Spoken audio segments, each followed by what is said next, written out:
firm, love well. And I thought with school starting, even though some of you are like, well, my job, it's not like that. I mean, I don't have different seasons of it and that kind of thing. And I get that, but we still need to learn how to stand firm and love well.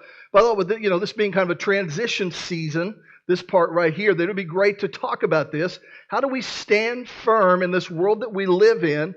And how do we love well the people that we encounter, that we may feel sometimes this pressure, this obligation to yield, to compromise, to not do what God has called us to do? How do we do that? And so we're going to look at that. And so, are you ready?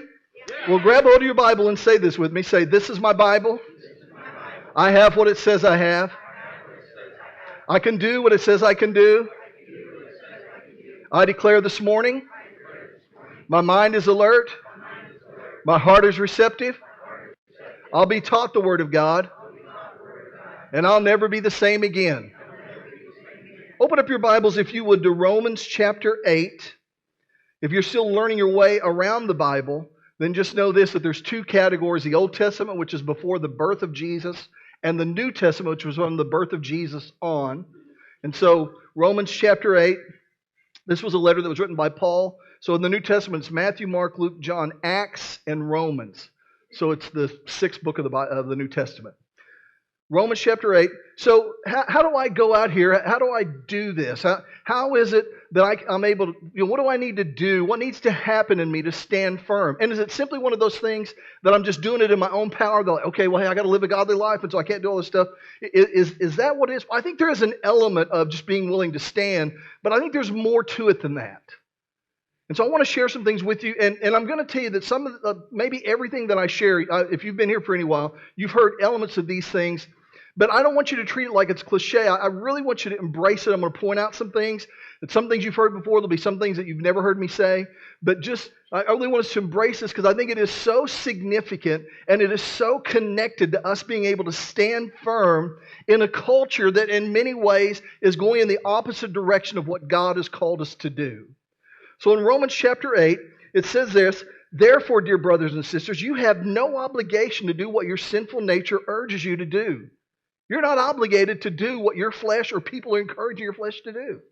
It goes on to say, for if you live by its dictates, you will die. But if through the power of the Spirit you put to death the deeds of your sinful nature, you will live. For all who are led by the Spirit of God are children of God.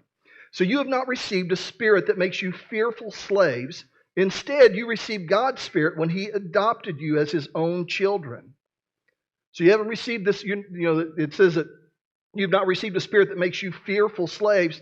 When my dad was a kid, he had so misunderstood the fear of God that he literally had this terror of God, and it was really hard for him. He was like, how can I love somebody that I'm just afraid of? And it would be interesting, his parents passed when he was 15, they both had gotten sick, two different issues, and within a few months of each other. Kind of a tragic thing for a 15-year-old kid, to deal with. But I remember him telling me that his dad had been pretty sick, and his dad started getting better, and somebody had told him that it was a bad thing to go to the movie theater. Now, we don't believe that here at Cedar Point, but somebody had told him that. And so he went to the movie, and he watched the movie, and it wasn't anything bad. It was probably Disney or something like that. And when he got back, his dad had taken a turn for the worse, and the devil told him, well, because you went to the movie theater, your dad's getting worse now. This is your fault. So can you imagine carrying that as a kid? And it was because he didn't understand that God has not given us a spirit of fear. But the Spirit that He's given us, you've received God's Spirit when He adopted you. You've not received that makes you fearful slaves. Instead, you received God's Spirit when He adopted you as His own children. If you've made Jesus Lord of your life, you've been adopted into the family of God. If you've made Him Lord of your life, He's chosen you. So it's not a fearful thing. He went on to say, now we call Him Abba Father, for His Spirit joins with our spirit to affirm that we are God's children. And since we are His children, in other words, if you've made Jesus Lord of your life, you are His child. We are His heirs. In fact, together with Christ, we are heirs of God's glory. But if we are to share His glory, we must also share His suffering. So when we make Jesus the Lord of our life, we become children of God. And I really think that one of the things that's going on in our world today, and I think it's so subtle that we're not even aware of it, and I think it's been going on since the beginning of time, is that there's this real battle for identity.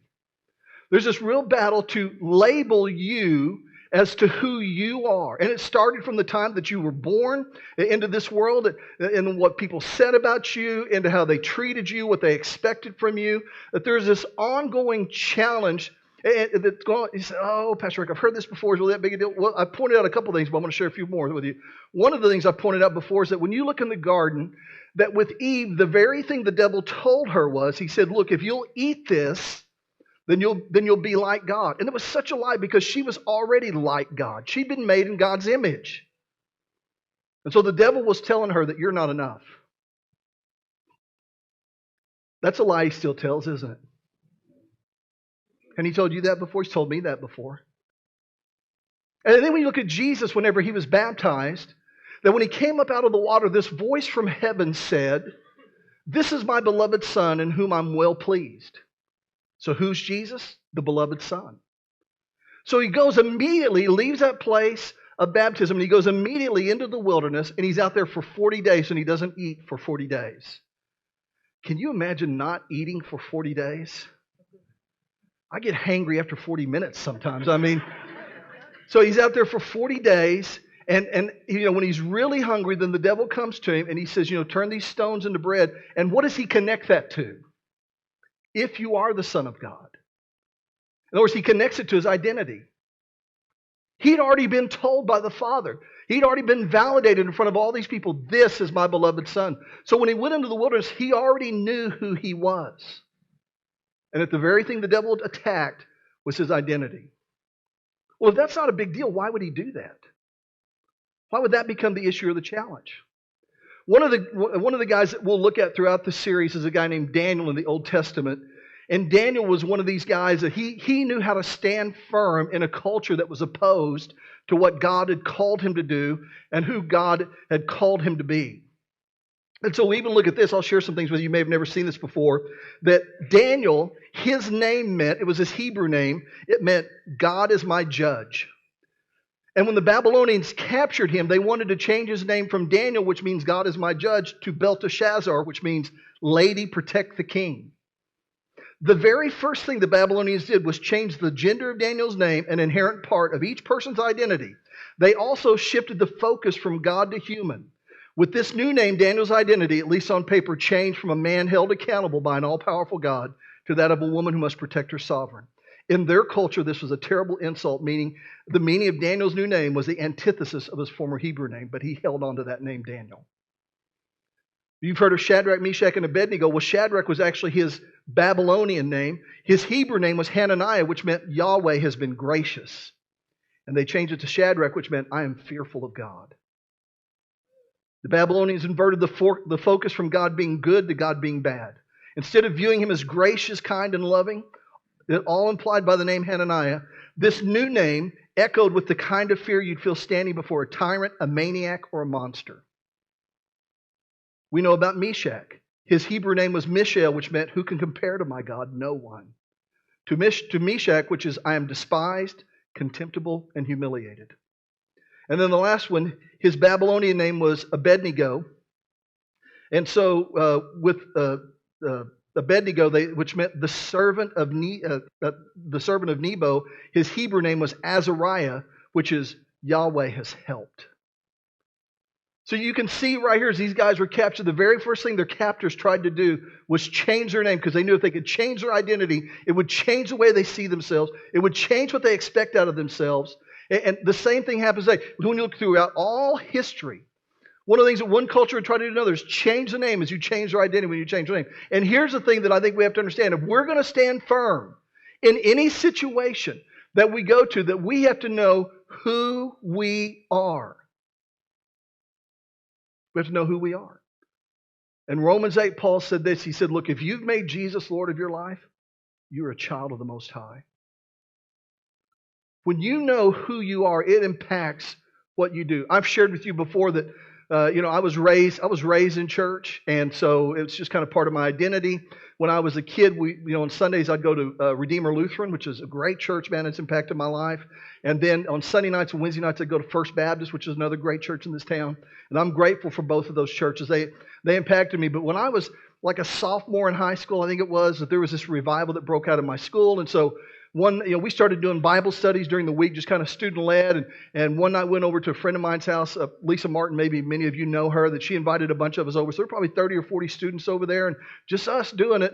And I had this girl come up that I went to school with, and she said, "Burke, you're here." And I said, "Yeah." She goes, "I didn't know you were a Christian." And I thought, "Thank you." And so it was. But I thought, what is it about my life that it wasn't until I showed up at this Bible study that she gained this awareness of who I am? And as I've looked back on it, the thing I've come to realize, the conclusion I've come to, is that the challenge that I had is that when I was at church on Sunday morning, I was a Christian. When I was at school on Monday, I was a student. When I was playing football on Friday night, I was an athlete. And so depending on where I was would determine what label that I was wearing. And so it would always be, my decisions would always be impacted by the label that I was wearing at that moment. And it wasn't until I had this reality that no matter where I went, I'm a child of God. That because I'd given my life to Jesus, that on church on Sunday morning that I could worship Him, that I could serve, that I could listen, I could do all those things I'm called, because I'm His, I'm a child of God. But then also on Monday morning when I showed up at school, I was no longer searching for my identity, no longer wondering, where do I fit in?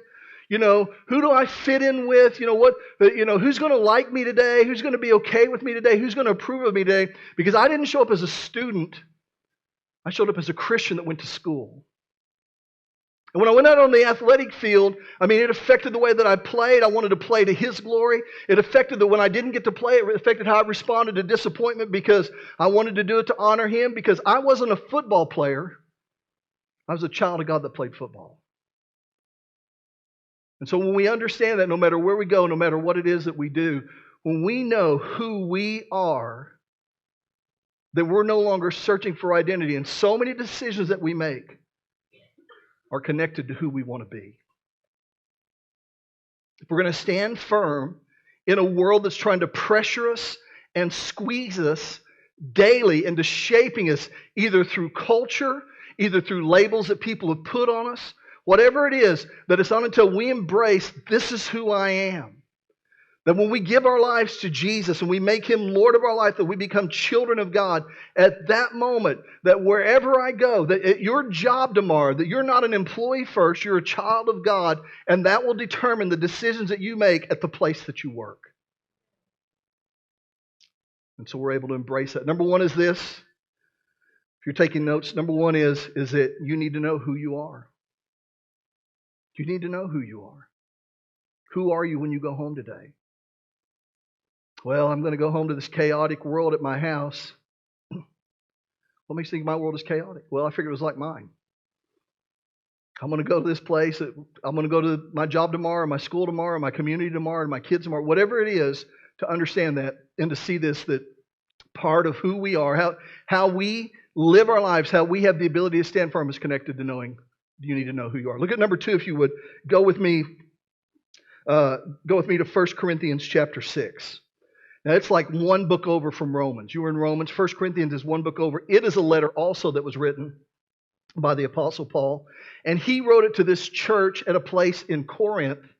It was a church that he started in Corinth. And Corinth was an interesting city, man. It was like one of the pagan capitals of the world. There was just a lot of bad stuff going on there. And so he was constantly having to confront the things that they would do, in the church, because the culture would constantly just like invade the church, and they were making decisions based upon that. And so he was having to confront that. So in 1 Corinthians chapter 6, verse 18, he said, "Run from sexual sin. No other sin so clearly affects the body as this one does. For sexual immorality is a sin against your own body. Don't you realize that your body is a temple of the Holy Spirit?" So he said, run from sexual sin. Don't run to it. Run from it. Run from sexual sin. And he said it affects our body, and it's a sin against our own body. He said, don't you realize that your body, if you're a child of God, your body is a temple of the Holy Spirit who lives in you and was given to you by God. Listen to this. You do not belong to yourself. I do not belong to myself. I don't own me. Why is that? For God bought you with a high price. I don't belong to myself. God bought me. So as a result of that, you must honor God with your body. So right here, Paul's writing them, but he confronts them that one of the reasons why he says don't do these things is because you're not your own. Not only are you not your own, you're not somebody else's yet. That we belong, if you've given your life to Jesus, that you belong to Him. I belong to Him. And so if I'm going to stay free, if I'm going to stand firm in this world, the second thing is, not only do I need to know who I am, but I need to know whose I am. You need to know whose you are, who you belong to. You know, so many times we'll find groups that we identify, we'll find this thing that we identify, this person we identify with. And the truth of the matter is that Paul said, look, don't do these things because you're not your own. You belong to Him. And I have to remind myself that I'm not my own. You know what? I'm not somebody else's either. You know, so many times in our lives, in our culture, that we can feel pressured by other people. And it's because we're afraid we're going to lose something if we don't do what they want us to do. That there's certain groups that they have expectations. They have an expectation of you. And the thought is, well, if you don't do what they want, then you're going to lose their approval. You're going to lose what they have to offer you. Maybe in a relationship, well, if I don't do what they want, then I'm going to lose this. But you're not theirs. And here's the truth of the matter is, you're not yours either. Following Jesus is laying me down. Laying who I am and laying it down and becoming who He's called me to be. That's when I begin to realize who I was made to be. That's when my life begins to make sense. That's when I realize I'm not mine anymore. Because see, if I'm yours, if I belong to somebody else, then I'm captive to not disappoint you. That my future's in your hands. But when I realize that I'm His, that even when you don't agree with the decisions that I make, that I know ultimately you don't determine the outcome of my life. That if I'm yours, then I don't have to put on this mask that you expect me to wear, or it will protect me from you. That I can still be vulnerable, I can still be tenderhearted, because even if you take advantage of me, in my goodness, as I represent my Father, because I don't belong to you, I belong to Him. That the outcome of what happens to me is not in your hands, but in His. If I'm mine, then it's no longer about pleasing you, but it's about pleasing me, and I know where that goes. I don't know if you know this about me or not. Sometimes I can be selfish. I know none of y'all ever struggle with that. But you guys pray for me. I think all of us can be, right? Whenever we view ourselves as the own, like, well, I'm just going to do what I want to do. Okay. But when we genuinely lay our lives down and give it to Jesus, what we're saying is, I realize that you came in and you purchased me in all my brokenness. In all the parts of me that would be rejected. One of the things we say in Celebrate Recovery is that you're only as sick as your secrets. And the truth of the matter is that when I act like I'm yours, or if I act like I'm mine, then there's all these secrets that I carry around. Here's the incredible thing about laying my life down and recognizing that Jesus owns me, that I'm His, is I don't have any secrets with Him. And yet He still purchased me. I know this, that if people knew if they knew everything there is to know about me, all the things I've ever done, and all the reasons why I've ever done some things, and even just sometimes, even if you didn't know the reason, just the blatant things I've done, there'd be some people that'd be like, I don't want anything else to do with you. Isn't it wild that God knows all of that? And Jesus showed up for that part of me. Why wouldn't I be His? So when I get in a place and all this pressure's on me to behave a certain way, or get around a group of people, or I get in a certain environment and people are beginning to expect things, they put pressure on me, or they may try to shame me or manipulate me or get me to do certain things, that I'm able to stand firm because I know who I am. I'm a child of God, and I know who I belong to. I'm not my own, and I'm not yours. I'm His. So even if you mistreat me, even if my answer may disappoint you, and even if you try to manipulate me, if I stand firm knowing that I belong to Him, that on the front end it may not look like it's going to work out, but my future's not in your hands, it's His. I mean, you can go to Genesis and look at the life of Joseph, who was betrayed by his family. He was betrayed by his employer. He was betrayed by his fellow sufferers. And at the end of the day, because he knew who he belonged to, that his life still worked out according to the plan of God because he belonged to God. I put these things down as that I'm not somebody else's. I don't have to do what they say. They don't determine my outcome, my identity. And people will limit us. They'll label us based upon what we've done and based upon those things, who we are, based upon our past or their agenda. But when I realize that I'm His, that I belong to Him, that He purchased me with a price, and I realize that I'm not my own, that I don't have the freedom to just do whatever I want to do, but to say, Lord, I'm yours. That's an act of surrender. I more and more realize that there's things that just kind of go against my flesh. I'm like, I don't want to do that. But when I treat it like an act of surrender and say, God, I'm going to do this for you. I'm just going to offer this up. It's amazing how powerful it becomes in my world. So number 2 is this, is that you need to know whose you are. Let's look at the third one and we'll close with this. Go with me, if you would, to Mark 1. Mark is in the New Testament. It's the second book of the New Testament, Matthew and then Mark. This is an account of Jesus' life and ministry. Many people think that Peter kind of told Mark what to write down here. It's an eyewitness account of Jesus, what took place with him. And in Mark 1, verse 32, it says this. It says, that evening after sunset, many sick and demon-possessed people were brought to Jesus. The whole town gathered at the door to watch. So Jesus healed many people who were sick with various diseases, and He cast out many demons. But because the demons knew who He was, He did not allow them to speak.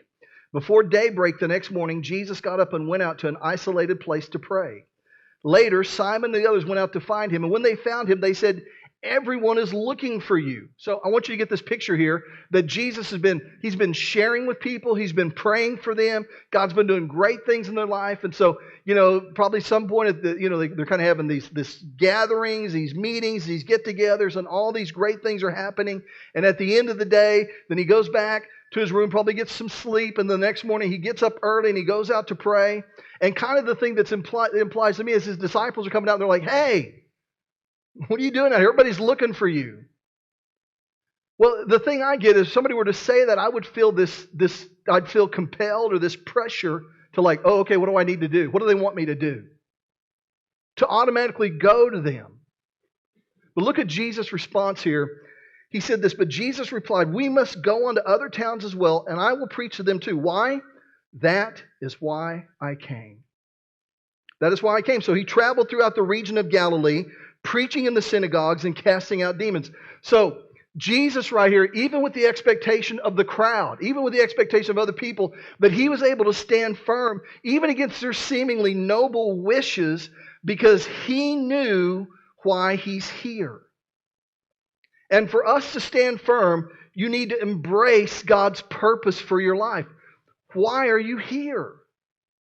Why are you here? What has God given you? And let's make it real specific.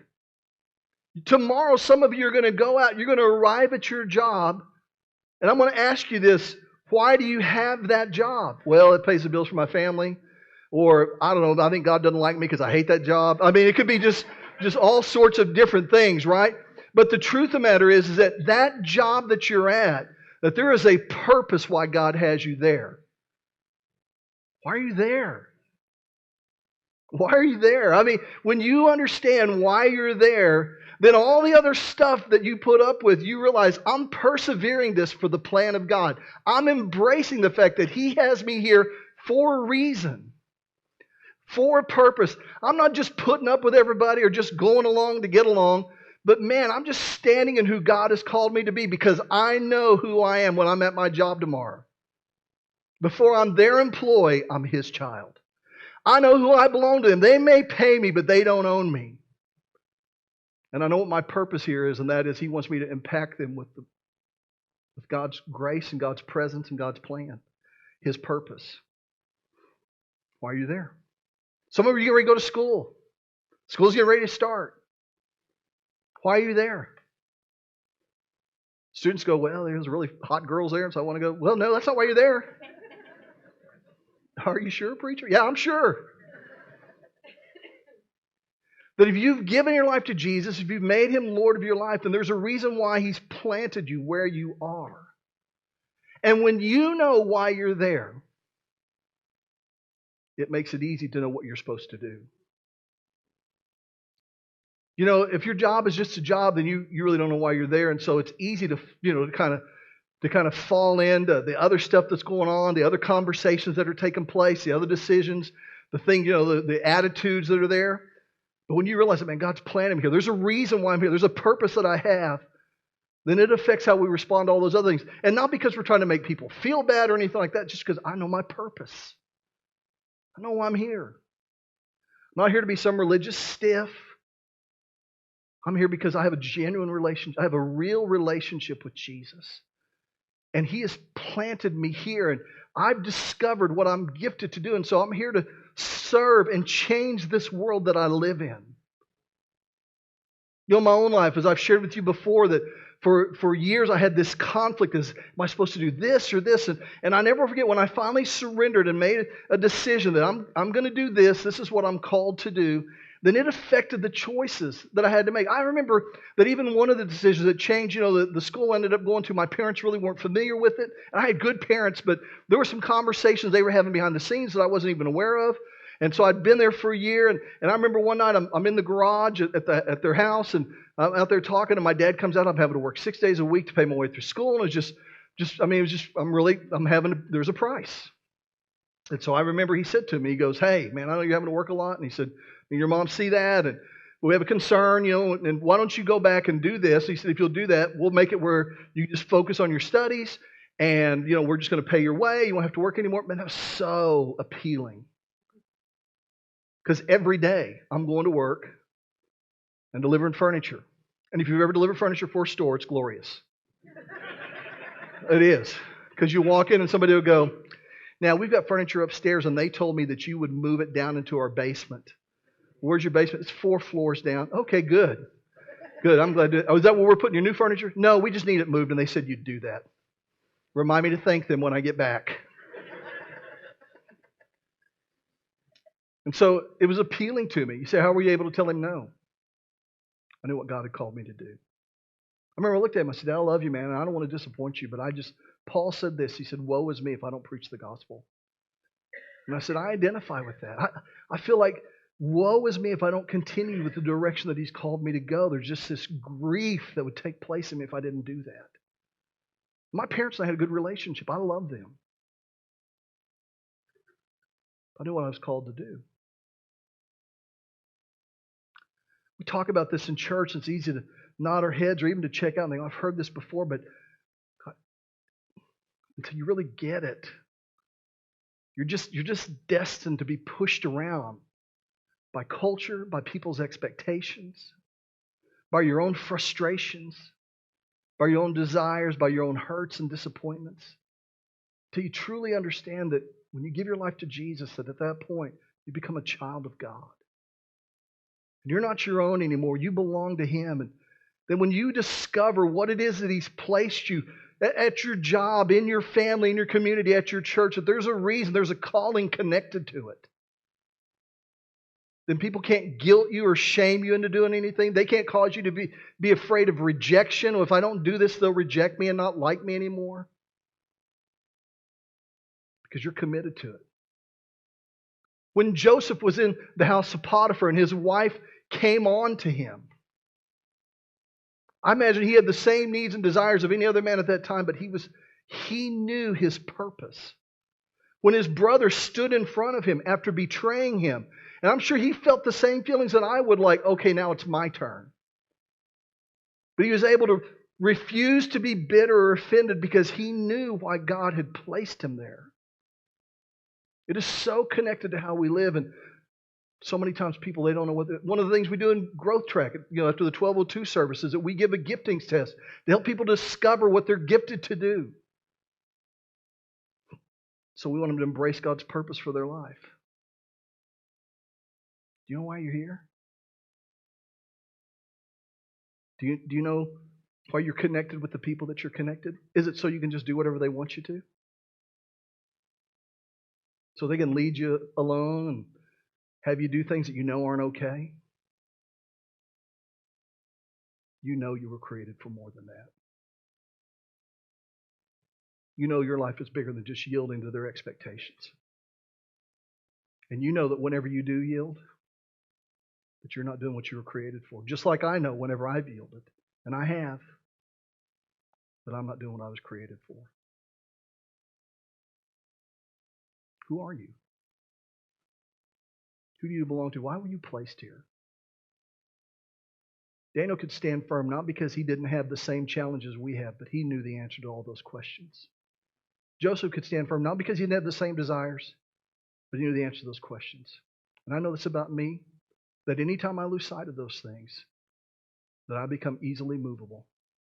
But the thing that makes me unshakable is when I go into a situation and, Lord, I'm yours.